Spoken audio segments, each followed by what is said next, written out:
Bi sedan şêniyên kantona Firatê ji bo şermezarkirina Komkujiya Parîsê ya duyemîn bi girseyî daketin qadan û daxwaza hesabpirsînê kirin. Meş bi duruşmeya Komkujiya Parîsê berdewamiya komploya navneteweyî ya li dijî rêbera Apoye ji qada şehîdekî dest pê kir û li qada jina azad veguherî mîtîngê. Di mîtingê de axaftin li ser navên PYD û tevgera çandiyê ya Firatê hate kirin. Axêveran diyar kirin ku armanca Komkujiyê tasfiyekirina tevgera azadiyê bû.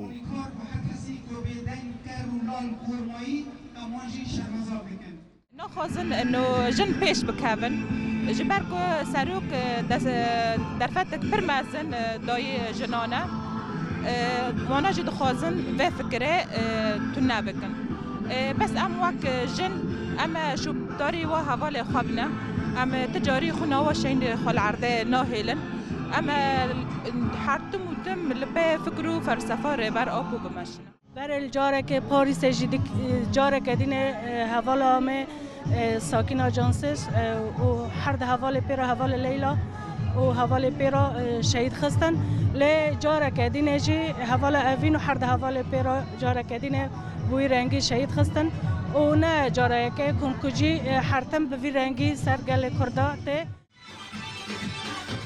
Meşvanan bê navber duruşmeyên bijî berxwedana jinên Kurd û hesabpirsîna ji kujeran bers kirin û dilsoziya xwe ya şehîdan re pişt rast kirin.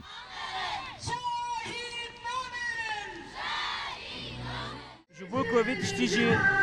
em bibêjin berdewamiya xwe li ser hamber jinên hana tekoşer ê ku naxwazin serê xwe li hamber dişmin bitawînin li vê derkê li Parîsê ev komkujiya li hember van hata pêkhatin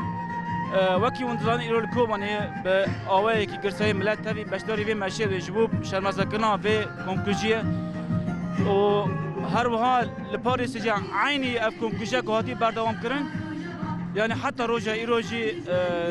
dînya û alem tev zanê ev kesên hane xirêj ê ku destê xwe dixwîne va şehîdan hebûn heta niha berdayine yani heta natne doz yani natne mehkemekirin li hamber dinyayê. Welatiyên kantona Firatê di dawiya meşê de tekez kirin ku ew ê têkoşîna xwe dewam bikin û tola şehîdan jî bi serkeftinê tacîdar bikin.